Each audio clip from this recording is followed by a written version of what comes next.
We've got our whip line, or no, don't do that. Whatever I just said, forget it.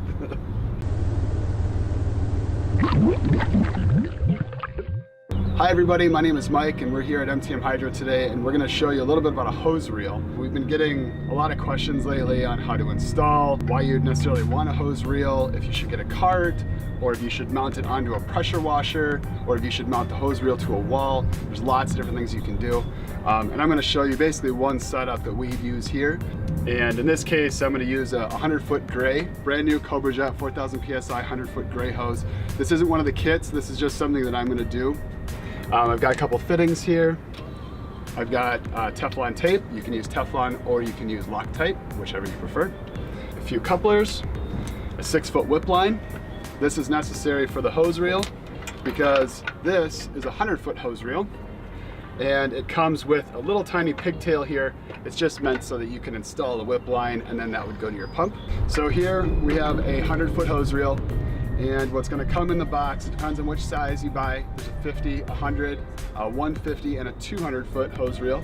And with this particular one, this is a 100-foot. So in the box, you're going to have this fastening bracket right here. You're going to have a handle that you're going to install, and then there's a locking mechanism on the other side.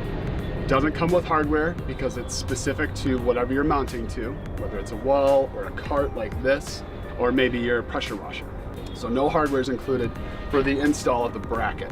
In this case, we're installing it vertically on top of a cart. We purchased these elbow fittings. They're just 3/8, it's standard. You can buy them anywhere. Although you can install hose directly into the swivel right here if needed. Down at the bottom, 3 of our hose reels come with a little pigtail, and one of them, the 50-footer, comes with it. It's actually hard lined, so there's water inside the chamber, so it would be back here. But they all basically install the same way. So the first thing I would do is, when I got it, took it out of the box, I would mount it onto my cart or wherever I was going to put it.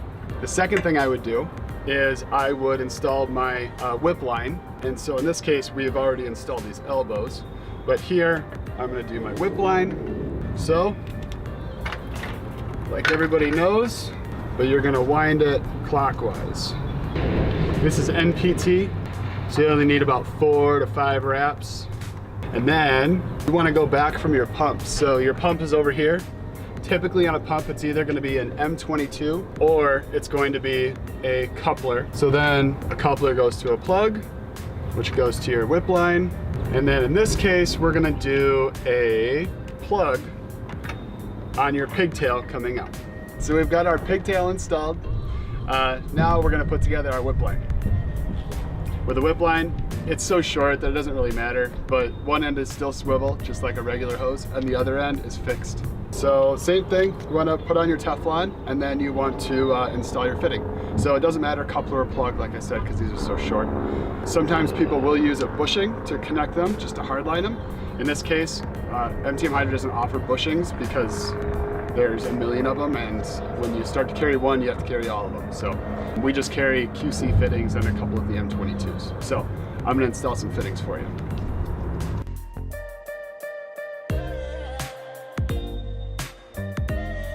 Now let's install our hose.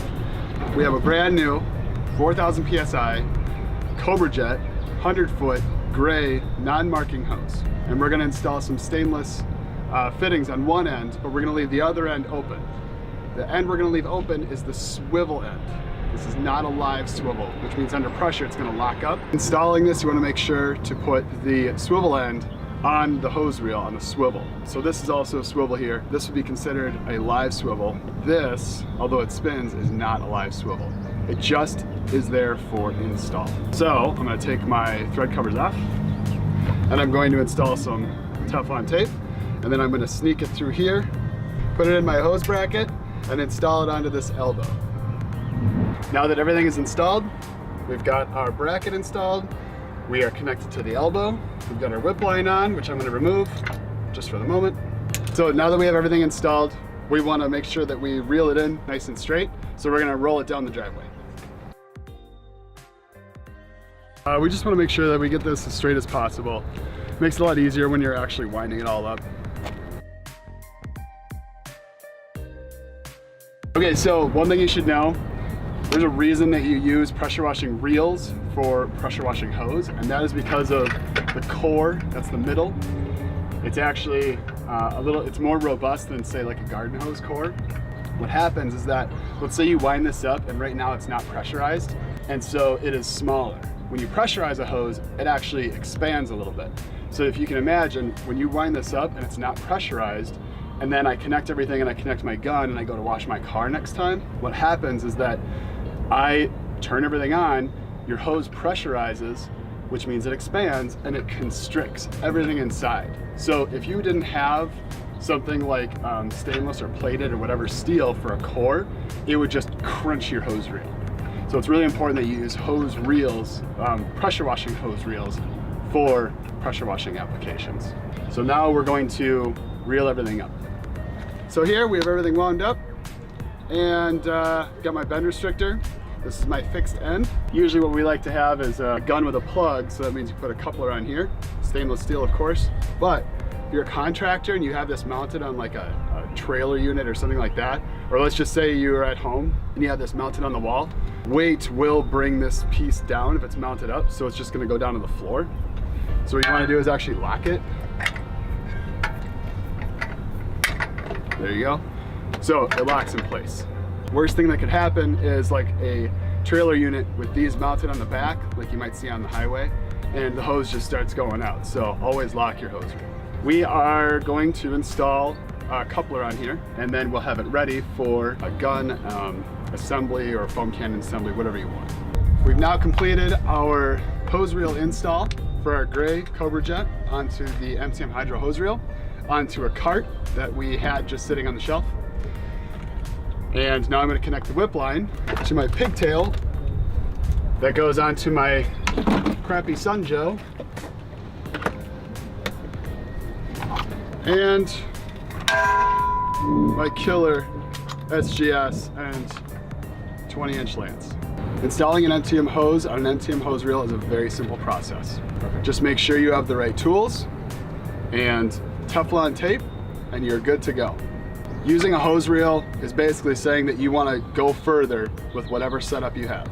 If you have a wall mount pressure washer, and this is maybe installed on the wall as well, that works. If you want to have a mobile unit like this, that works. If you want to have it mounted on a trailer or maybe your pressure washer itself, also a great option. Either way, we have the fittings. Just check out our YouTube page to make sure that you can see more of these installs.